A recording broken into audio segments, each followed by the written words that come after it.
ये transparent financial investor reporting है IFRS 17.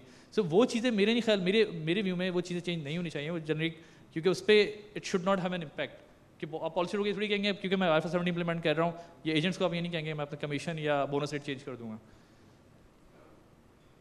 And one more question, so it do you want to sum? It was about the SECP rules, right? Yes, transition.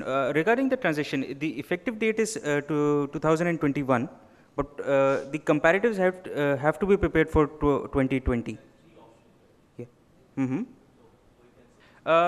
From the accounting standards don't specify anything, and I don't think that the local level debate pe there's anything going on at that stage right now. But I completely agree that there has to be a debate on that, which would fix or set the way forward for everyone. And isme further, I would like to add one thing that at ICAP level, we have formed a working group with like Mr. Umar Mushir is the chair of that group. I'm also a part of that group. So that group is actually initially first like analyzing, and we have like 7 or 8 meetings so far in the last, I think, 6 months or so. So basically that is, I think, exactly the purpose with the, and that group regulator is also involved. So it may be possible that a PSO, ICAP, or with the help of the regulator, I think they may issue some guidelines. It depends on the progress to progress. I think each and every country is exploring their options, what exactly they should do to adopt IFRS 17. Again, there is the possibility that, and I think, although like IFRS 17 standards are there, but there's some sort of guideline, I think, especially like changes in the regulation. And we have like a topic today, which Ali Qureshi will cover, mainly the impact, possible impact on the SCCP regulations. Yes, sir.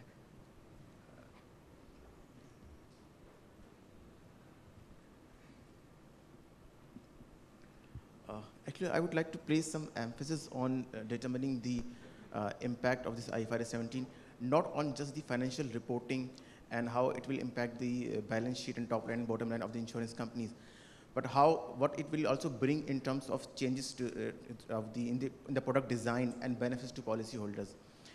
I think when deposit component is separated from the insurance premium, so it will bring a pressure, I think, on the insurance companies to pay the level of insurance industry commissions on the deposit component, I think.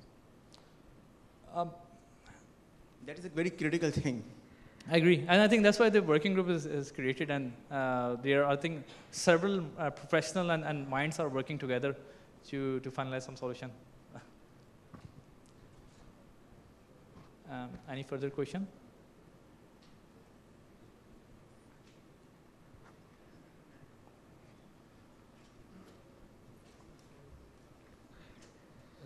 Do you think that after implementation of IFRS 17, the net premium valuation system will remain? Basically, yeah, sorry. Again, I think, for example, let me just take a simple example. What is happening in UK? UK has two different reporting structures. The one is the basically Solvency II standards, and the other one is the financial reporting standard, which is like IFRS at the moment IFRS 4, going forward IFRS 17. So in their standard, solvency reporting requires different sort of calculation. It is for the regulator to make sure that the company is conservative, and for the investor and financial system perspective, obviously there is a separate requirement. So it depends again. We can again, it depends on the SHP and then the working group. But to my perspective and to my idea, it's like basically solvency reporting. You will have an NLP calculation, but it depends again what the eventual decision will be there for the working group and with the SCCP. But these are two, like the solvency and the financial is like the IFRS 17 is like the accrued based accounting is the like we can say that the IFRS 17 is the accrued based accounting, but we need to be very like clear that these two reporting are exist in the like outside Pakistan, like in Europe, Solvency II and the financial reporting. So these may happen, and they will like it depends on the I think the final decision, but it is possible. Thank you. So you can just, what Shujat Saab just mentioned, I'd just like to maybe add something. Sure, sure. I think given what IFRS 17 requires, I think certainly you need to do a gross premium valuation. So the net premium valuation will, to my mind, go out the door, right?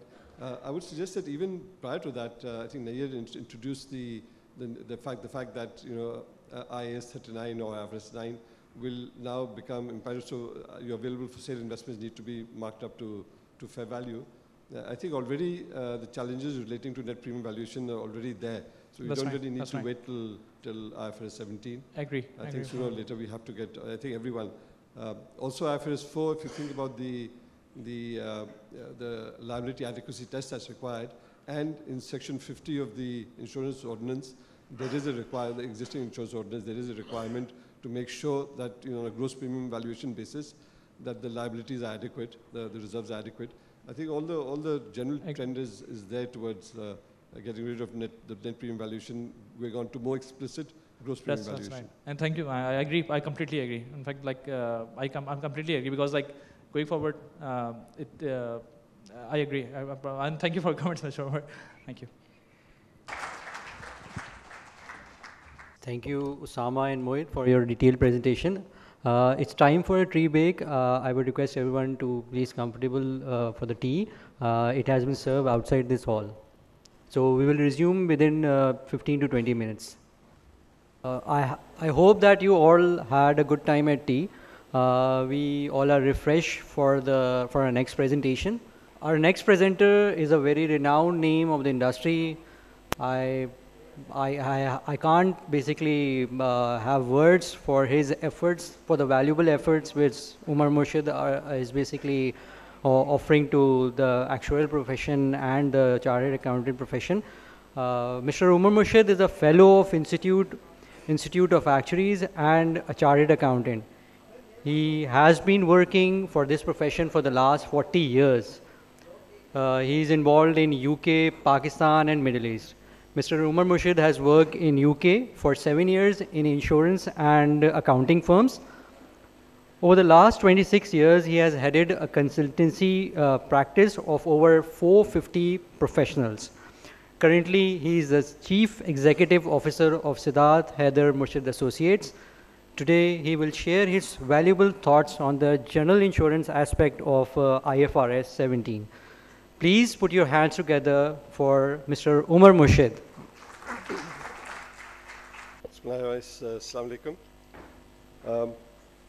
As the slide said, you know, I've been given the responsibility of looking at the general insurance side of IFRS 17.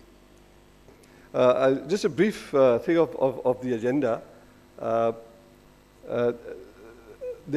just wanted to first start off with what is significant from a general insurance perspective in the Pakistani context. And that's important because in Pakistan, we do not write all types of business that are written in the rest of the world, right? So there are more complex products and certain longer-term products that are written elsewhere. In Pakistan, that's not the case, so we just touch on that. And then with the style of my presentation is, you must remember in IFRS 17, the basic model is essentially the same for life and non-life in terms of the building blocks and so on. But there's certain concessions given to non-life. So I'm going to very briefly touch on the same things that Mohit and Usama presented earlier and not bore you with going through it again, but just touch upon it and then focus a lot more on the differences that are between the two. So there'll be a reiteration of the general model and then move on to what's called the premium allocation model and the related what conditions are there which allows you to use that model. I'll then focus a little on the level of aggregation in portfolios, which I think Mohit touched in the presentation, because I believe that's important and that is something which I think perhaps a lot of the general insurers are not aware of, that although concessions have been given in the model that is used to determine the actual numbers, there's no concession given in the fact that you have to divide portfolios. So that's something that I will touch on. And finally, there are certain elements of accounting which will mean that there'll be a change from what we are doing now in Pakistan, and therefore I just focus a little on that. So first, focusing on the change, I said that I think there's a popular misconception that IFRS 17 will not really bring about much of a change on the non-life side, right? And I think some of us, including myself, is probably at fault for that. And perhaps the reason behind that is that the level of change on the life side is so enormous, such a huge challenge, that we've all been focusing on that change, right? That this is a huge thing coming, and are we going to, even starting now, are we going to make 2021, we'll be in a position to produce statements as at that date? I think we're all focusing on that on the life side. But that doesn't mean that there's no change on the non-life side. There is significant changes on the non-life side. In general insurance, everyone knows that there's a simplified model which will work more or less the same way that the UPR model works today for pre-claims liability, right? But there still will be significant changes, and I believe that although perhaps not as challenging as on the life side, that general insurance companies really need to start focusing from today to be prepared by then. So the focus of this presentation is on those changes that are likely to impact, and as I said, I'm repeating it again, in most parts of the world, especially the developed markets, non-life business tends to be far more complex than it is in Pakistan, and therefore, to some extent, we are a little lucky that we will probably be able to opt for the simplified versions of the models that are allowed within IFRS 17. What is the characteristic? Whenever we've, I think Farooq mentioned, I've been involved with this thing since for the last, I think, 18 years, and I think Farooq has been there on the same committee. We were both part of the same committee. We've been struggling to develop insurance accounting standards in Pakistan, and just digressing a little from there, I think one sort of like phenomenon is general, is that whenever you go for, especially for general insurance, because their first answer is we can't do this, it's too complex, doesn't apply to Pakistan. In 2002, I think when the regulations were issued, we had people literally shouting at us, literally at meetings, at the top of their voices. I think I've heard remarks like, what you're doing is illegal. I've heard remarks like, you're going to destroy the general insurance industry, right?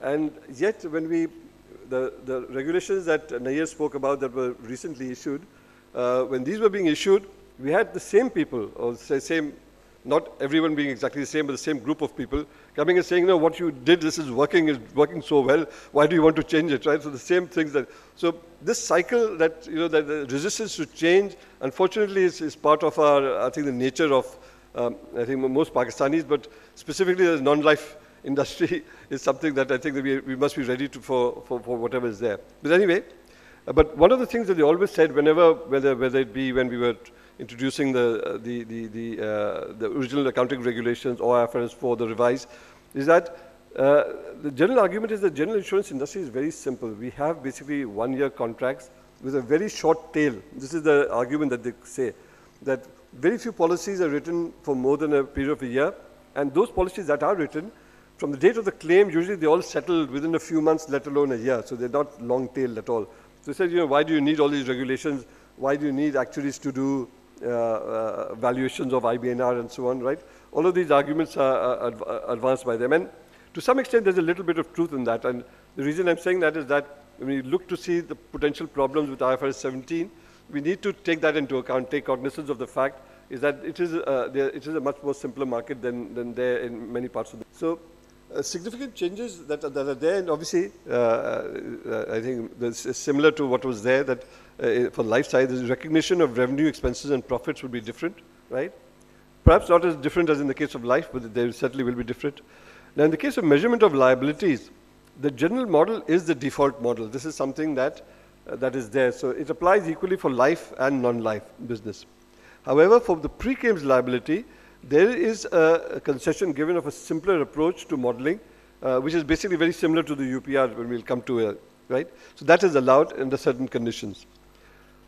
But the other significant change is that contracts have to be grouped into portfolios for the purpose of measurement. There's no concession on that. Once you've divided them into portfolios, you then, to determine do the calculations, you can use the premium allocation approach, but you still have to go through this exercise. I will repeat that slide that Mohit had, and discuss the potential issues that could potentially arise resulting for that. And then there's obviously, like with all areas, there are differences in presentation and disclosure, and I'll give a couple of examples of where they are. So next slide, please. This, to my mind, this part of it, the contracts to be grouped, this is a significant challenge, both in terms of processes as well as actual determination of the liability itself. And again, this is something which I will focus on a bit. This is something which is, because of the complexity of the general model, I think people are relieved, okay, we don't need to follow the general model. We've got a much simpler approach that's allowed to us. So that relief is to some extent misplaced because this part of it actually dividing the group of contracts into portfolios that have to be measured and calculations done separately. This itself is challenging. More so challenging in the case of non-life because even within major classes of business, the subclasses you have, for example, within the miscellaneous class, you can have policies that relate to, to money, to even, I think in many places, the engineering policies are classified under miscellaneous and so on. So there are lots of different types of risks that are covered essentially under same class of business for a business purpose. And that's something that I think you'll not be able to do anymore because if you write different risks, you have to be classified into different portfolios. So just a brief reiteration of the general model. This is the same slide that Mohit used, so I've borrowed it from him, right? The general model is the default model which has to be used for all products, whether it's life or non-life, right? Except for life products where the variable fee approaches there. So we'll take that across. That is necessary. What is allowed as an option, and I say this is an option because if anybody wants to follow the general model for measuring even cash flows and liabilities and revenues related to short-term products, they're allowed to do so. They've called there's an approach called the premium allocation approach, which is available for short-term business, which we'll deal with later in the presentation to explain exactly what it is and under what circumstances it can be used, right? But as I said, thank you. As I said that the general approach is, so I'll again briefly touch upon that, right? So the same approach, logic that was used by the previous team, you must remember that basically what is being measured either as revenue or as liabilities is effectively reflects itself in the constituents of the premium. So when you charge a premium, what are you trying to cover? Obviously, the basic thing that you're trying to cover is claims. You're expecting that you're going to have to pay claims, and therefore the cost of that on an average has to be built into the premium. That should constitute, doesn't always do so, but should constitute a significant part of the premium that's there, right? After that, obviously, you've got to try and recover the costs that you have, the costs in acquiring the business and costs in administering the business, costs in paying claims, all those costs need to be recovered as part of the premium. Again, that's the second component. And then you've got the two bits that, if you like, are potential margins for the insurer itself. The first one is just a buffer that the insurer wants to keep in case things don't go the way that they're planned. So this risk margin, if you like, the margin for uncertainty. If things go as planned, then that comes through as profits as well eventually, right? But if they don't, then this is a buffer, and obviously a buffer doesn't mean it's accurate, it's just a buffer. You could go beyond that and actually get into a loss-making area. And last of all, obviously, is the profit margin. I mean, that's why we all do business, is to try and make a return for shareholders. So that's the margin. Again, has to be explicitly added on. Now, not all pricing is done in this way. And, I think Nair was talking about what impact it will have on the business, right? I think when one of the things when you talk about one of the benefits of when you educate people or you make them do things for the purpose of regulation is that sometimes when they're doing it, they realize what's happening, right? They realize and start thinking. So a person whose whole life is basically said, motor ka premium to I don't really care, 2% hoga, 1.75% ka 4% hoga, and isi pe hum bechenge, right? When you actually make them do this exercise, right? Because we need to do this now, right? Because this will determine when you go later whether policy is onerous or not onerous. When you do this, surely, I mean, nobody in his right mind, especially in top management, of I could qualify that, but would want to sell a policy with a significant loss all the time, right? Nobody. So when you make him do this exercise, they will realize that. So there will be a change. There will be a change in behavior which will come across whenever you do things like that, which force people to actually think through. So that part will come. But so this is the exercise that you have to do before we start modeling, right? And this is, if you like, this is again a similar slide that basically, in terms of modeling liabilities, now the one thing that IFRS 17 brings about, it says that you don't only have to measure liabilities at the end of accounting periods. When you write the contract, you have to measure the liability at that point in time, right? You have to measure, so the whole premium that you've received, at that point in time, the full thing is a liability. You've not earned anything because you've not started servicing, you've not given any coverage, and you've not provided any services, the coverage being the service, right? So at that point in time, the whole premium is at least the premium is a liability. It could be more, right? But at that point in time, you measure it. So you do that exercise that I said, you try and break it down. What